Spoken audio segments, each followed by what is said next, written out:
வணக்கம். செல்வகுமாரின் அத்தியாயம் 13 இன்றைய வானிலை தகவல் தொகுப்பிலே விவசாயிகள் கேட்டுக்கொண்டதன் அடிப்படையில், பொதுமக்கள் கேட்டுக்கொண்டதன் அடிப்படையில் இந்த தகவல் பகிரப்படுகிறது. பனிப்பொழிவு வந்தால் மழை இருக்காது என்பார்கள். பனிப்பொழிவிற்கு பிறகு மழைப்பொழிவும் இருக்கிறது. பனிப்பொழிவிற்கு பிறகு ஜனவரியிலும் நிகழ்வுகள் இருக்கிறது, பிப்ரவரியிலும் நிகழ்வுகள் இருக்கிறது என்கிறீர்கள். வழக்கத்திற்கு மாறான இந்த இயற்கை பனி பொழியும் நாளிலேயே மழையும் பொழிகிறது. ஒரே மாவட்டத்தில் பனிப்பொழிவும் இருந்தது, அதே மாவட்டத்தில் ஒரு பக்கம் மழை பொழிவும் இருந்தது, ஒரே மாவட்டத்தில் அன்றைக்கு வெயிலும் காணப்பட்டது. இப்படி ஒரே வானிலை அருகருகே வேறுபடுவதற்கு காரணம் என்ன? நிகழ்வுகள் வருகிறது என்கிறீர்கள், ஆனால் குளிர் அதிகரித்திருக்கிறதே. எப்படி நிகழ்வுகள் வரும்? குளிர் கூடினால் நிகழ்வுகள் விலகி செல்லும் என்பார்கள். குளிர் கூடுவதற்கு காரணம் என்ன? இவையெல்லாம் பல்வேறு சந்தேகங்களை ஏற்படுத்தி கொண்டிருக்கிறார்கள். அவர்களுக்காக ஒரே ஒரு சுருக்கமான தகவலாக இதில் பதிவு செய்கிறேன். நிகழ்வுகள் உருவாவதற்கு சாதகம் கடல் வெப்பம். நிகழ்வுகள் தீவிரமடைவதற்கு சாதகம் வளிமண்டல வெப்பம். வளிமண்டல வெப்பமும் கடல் வெப்பமும் இரண்டும் ஒத்துழைப்பு கொடுத்தால் தீவிரமடைந்து நெருங்கி வரும். ஏதேனும் ஒன்று ஒத்துழைப்பு கொடுக்கவிட்டால் செயலிழக்கும். ஆனால் இரண்டுமே சாதகமாக இருக்கிற காரணத்தினாலே நிகழ்வுகள் உருவாவதற்கு சாதக அமைப்பை கடலும் வளிமண்டலமும் ஏற்படுத்தி கொண்டிருக்கிறது. சரி, இந்த நிகழ்வுகள் உருவாகும் பொழுது, நிகழ்வுகள் வரும் பொழுது பனிப்பொழிவும் குளிரும் கூடி இருக்கிறதே, அது எப்படி? ஒரு நிகழ்வு கடலில் இருந்தாலோ அது எங்கே இருந்தாலோ சுற்றுப்புற காற்றை சுழன்று இழுக்கும், சுழன்று ஈர்க்கும். இப்பொழுது நிலநடுக்கோட்டு இந்திய பெருங்கடலில், அதாவது சுமத்ரா தீவு அருகே உருவாகி தென்கிழக்கு வங்கக்கடற் பகுதிக்கு வந்திருக்கக்கூடிய அந்த காற்று சுழற்சியும் ஏற்கனவே மாலத்தீவிற்கு வெள்ளப்பெருக்கை ஏற்படுத்திவிட்டு தமிழ்நாட்டிற்கு கடந்த ஜனவரி 1 டிசம்பர் 30, 31 மழைப்பொழிவை கொடுத்துவிட்டு மாலத்தீவிற்கு வெள்ளப்பெருக்கை ஏற்படுத்திய நிகழ்வு மாலத்தீவிற்கு மேற்கு புறம் நீடித்துக் கொண்டிருக்கிறது.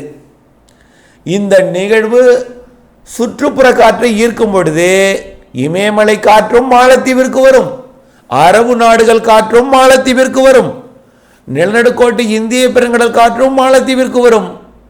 அதே போல தென்னரை கோளத்தில் நிகழ்வு ஏதும் இல்லாவிட்டால் மடகாஸ்கர் ஆப்பிரிக்க காற்றுமே மாலத்தீவிற்கு வரும். இப்படிப்பட்ட ஒரு அமைப்பை அந்த நிகழ்வு சுழன்று சுற்றுப்புற காற்றை ஈர்க்கும். அதே போலதான் வங்கக்கடலில் தற்பொழுது உருவாகி நெருங்கி வந்து கொண்டிருக்கூடிய காற்று சுழற்சியும் சுற்றுப்புற காற்றை ஈர்க்கும் பொழுது சிங்கப்பூர் மலேசியா காற்றும் அந்த இலங்கை அருகே வரக்கூடிய நிகழ்விற்கு வரும். மியான்மர் மற்றும் வியட்நாம், கம்போடியா, லாவோஸ் காற்றும் வரும்.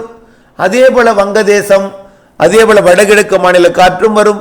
பாகிஸ்தான் மற்றும் இமயமலை ஒட்டிய வட இந்திய நிலப்பகுதி காற்றும் வரும். அது தமிழ்நாடு ஊடாகவும் பயணிக்கும். இப்படி சுற்றுப்புற காற்றை ஈர்க்கும் பொழுது தமிழ்நாடு ஊடாக 2 நிகழ்விற்கும் காற்று பயணிக்கிறது. அந்த ஊடாக பயணிக்கக்கூடிய காற்று குளிர்காற்று. வட இந்திய நிலப்பகுதியில் இருந்தும் வடகிழக்கு மாநில பகுதிகளில் இருந்தும் அந்த காற்று தமிழ்நாடு ஊடாக பயணித்து மாலத்தீவிற்கும் இலங்கைக்கும், இலங்கைக்கு கிழக்கே இருக்கக்கூடிய நிகழ்விற்கும் பயணித்து கொண்டிருக்கிறது. ஆக குளிர்காற்றை நம்மூடாக இருக்கிற காரணத்தினாலே குளிர் நிலவுகிறது. அந்த நிகழ்வு நெருங்கி வரும் பொழுது இன்னும் குளிர் கூடத்தான் செய்யும். நெருங்கி வரும் பொழுது சக்தி கூடும். சக்தி, அதாவது காற்றை தரைப்பகுதியில் ஏற்றுவதற்கு கூட்டும். அப்படி தரைப்பகுதிக்கு வரும்பொழுது எந்த காற்றை கொண்டு வருகிறது என்று நாம் பார்க்க வேண்டும். நிலநடுக்கோட்டு பகுதியிலிருந்து வந்து காற்றை சுழன்று கொண்டு வந்து ஏற்றினால் வியர்வையும் புழுக்கமும் கொடுக்கும். நிலநடுக்கோட்டு பகுதியில் இருக்கக்கூடிய காற்று வெப்பமான காற்று. அது சுமத்ரா தீவு அருகே வந்து அந்தமான் தெற்கு பகுதியாக வந்து காற்று சுழற்சிக்குள் வந்து தமிழ்நாட்டு தரையேற்றினால் புழுக்கமும் வியர்வையும் கொடுக்கும், மழை பொழிவை கூடுதலாக கொடுக்கும். ஆனால் வரக்கூடிய நிகழ்வில் நிலநடுக்கோட்டு இந்திய பெருங்கடல் தென்னரை பகுதிகளில் ஒரு நிகழ்வு இருக்கிறது, அது காற்றை கட்டுப்படுத்தி வைத்திருக்கிறது. மேலும் பசிபிக் பெருங்கடலிலிருந்து வரக்கூடிய காற்று இந்த நிகழ்வுக்கு வந்தால் அதுவும் வெப்ப நீராவிதான். அதை அடுத்தடுத்து வரக்கூடிய நிகழ்வுகள் தன் பக்கம் கட்டுப்படுத்தி வைத்திருக்கிறது. பிலிப்பைன்ஸ் அருகே ஒரு நிகழ்வு, அது பிலிப்பைன்ஸ் அருகே இருக்கக்கூடிய காற்றை கட்டுப்படுத்தி வைத்திருக்கிறது. சுமத்ரா தீவில் ஒரு நிகழ்வு, அதுவும் அங்கே இருக்கக்கூடிய காற்றை கட்டுப்படுத்தி வைத்திருக்கிறது. இந்தோனேஷியா அருகே ஒரு நிகழ்வு, சிங்கப்பூருக்கு இருக்கு, அதுவும் காற்றை கட்டுப்படுத்தி வைத்திருக்கிறது. அதே போல மாலத்தீவு இருக்கக்கூடிய நிகழ்வு மட்டும்தான் குளிர்காற்றை நம்மூர் வழியாக இருக்கிறது. ஆனால் இலங்கை அந்தமான் இடைப்பட்ட நிகழ்வு அது கிழக்கு காற்றையும் கட்டுப்படுத்தி வைத்திருக்கிறது. ஆக ஒவ்வொன்றும் வெப்ப நீராவியை கட்டுப்படுத்தி வைத்திருக்கிற காரணத்தினாலே தமிழ்நாட்டின் ஊடாக நுழையும் காற்று இமயமலையிலிருந்து வரக்கூடிய காற்றும், நெருங்கி வரும்பொழுது வியட்நாம், கம்போடியா, லாவோஸ் மற்றும் சீன பகுதியிலிருந்து வரக்கூடிய குளிர்காற்று தமிழ்நாட்டிலே ஏறும். ஆக வடக்கு காற்று தமிழ்நாட்டிலிருந்து ஏறும் என்பதனால குளிர் மிகுதியாக இருக்கும். நிகழ்வு நெருங்கி வந்து குளிர் மிகுதியாக இருந்தாலும் பகலில் அடிக்கக்கூடிய வெயிலால் ஐஸ் கட்டி கூட உருகும். ஐஸ் கட்டி கூட பிரிட்ஜு கூட திறந்து வச்சா தண்ணீராக மாறும். அதே போல தான் குளிர்காற்றும் மழையாக மாற்ற சாதகமான இடம் வெப்பமான இடம். முதல் நாள் அடித்திருக்கூடிய பகலில் அடித்திருக்கூடிய வெயிலால் அடுத்த நாள் அந்த குளிர்காற்று வெப்பத்தால் அது மழை பொழிவை ஏற்படுத்தும். பகலில் அடிக்கக்கூடிய வெயிலால் அந்த குளிர்காற்று மழையாக மாறும். ஆகவே அப்படிப்பட்ட வானிலை அமைப்பைத்தான் வரக்கூடிய 10, 11, 12 தேதிகளிலே குளிருக்கு அதிகாலை நேரத்தில் குளிரும், மாலை இரவிலே குளிரும், நள்ளிரவிலே குளிரும், பொழுது விடிந்ததும் கடலோர மழையும், காலை மாலை வேளையில உள் மாவட்ட கடலோரத்திற்கு உள்ளே மழைப்பொழிவை தொடக்கி உள்ளேயும் மேற்கேயும் மழைப்பொழிவை வரக்கூடிய 10, 11 தேதிகளிலே கொடுக்கும். ஆக குளிர் வருவதற்கு காரணம் என்ன? குளிர்காற்றை தமிழ்நாட்டின் ஊடாக சுழன்று அந்த நிகழ்வு இழுக்கிற காரணத்தினாலே குளிர்காற்று வருகிறது. இன்னும் குளிர் கூடினாலும் குளிர்காற்றும் மழைப்பொழிவை ஏற்படுத்த சாதகம். ஆனால் கடந்த வாரம் குளிர்காற்று வந்தது, காற்று வேகமாக அடித்த காரணத்தினாலே வெப்பம் உயர முடியவில்லை. ஆனால் அந்த அளவிற்கு இந்த முறை காற்று இருக்காது. கடந்த முறை இருந்த காற்றை விட, தரையில் வீசிய காற்றை விட சற்று குறைவான காற்று இருக்கும் என்பதனால, காற்று குறையும் பொழுது மழையோட அளவு சற்று கூடும் என்பதனால இந்த 10, 11, 12 தேதிகளில் வரக்கூடிய மழைப்பொழிவு சற்று கூடுதலாகத்தான் இருக்கும் கடந்த 30, 31 ஒப்பிடும் பொழுது. புரியுதுங்களா? ஆனாலும் ஒதுக்கித்தான் மழை பொழியும். ஆகவே சில நேரங்களிலே மழை பொழியும் முன்பு பனி பொழிகிறது. எதனால்? அதாவது நிகழ்வு காற்று குளிர்ந்து மழையாக மேகமாக மாற வேண்டும். முதல்ல மேகம் மழையாக மாறும். சில நேரங்களில் மேகமாக மாறாமலே உடனடியாக அது மழையாக மாறிடும். அப்போதான் ரேடாரில் கூட காட்டாது. அப்படிப்பட்ட நேரத்தில் காற்று குளிர்ந்து மழையாக மாற சாதகம் இல்லாமல் போதிய வெப்பம் கிடைக்காத பொழுது அது பனியாக பொழிந்து விடும். காற்று குளிர்ந்து மழையாக மாற போதிய வெப்ப காற்று கிடைக்காத பொழுது அது மழையாக மாறாமல் பனியாக பொழியும். அதன் காரணமாகத்தான் கடலோர மாவட்டங்களில் மழை பொழியும் பொழுது கிருஷ்ணகிரி, தருமபுரி, பெங்களூரு, நீலகிரி போன்ற பகுதிகளில் உள்பகுதிகளில் பனிப்பொழிவு கூடுதலாக கொடுக்கும். புரிகிறதா? ஆகவே காற்று குளிர்ந்து மழையாக மாற வெப்பம் கிடைக்காத பொழுது அது அப்படியே போதுமான எந்த அளவிற்கு வெப்பம் இருக்கிறதோ அந்த அளவிற்கு அது மழையாகவும் மீதம் அது அப்படியே பனிப்பொழிவாக பொழியும்.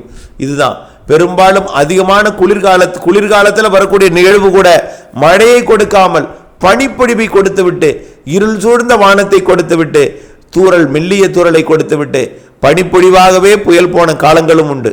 ஆகவே காற்று குளிர்ந்து மழையாக மாற சாதக வெப்பம் கிடைக்காத பொழுது அது பனிப்பொழிவை கொடுக்கும். ஆகவே இதுதான் பனி வந்தால் நிகழ்வு வராது என்பதற்கு சாதகம் அல்ல. நிகழ்வு அதாவது காற்று குளிர்ந்து மழையாக மாற சாதகம் இல்லைன்னா பனியாக பொழியும். போதிய வெப்பம் கிடைத்தால் அந்த இடத்துல மழையாக பொழியும்.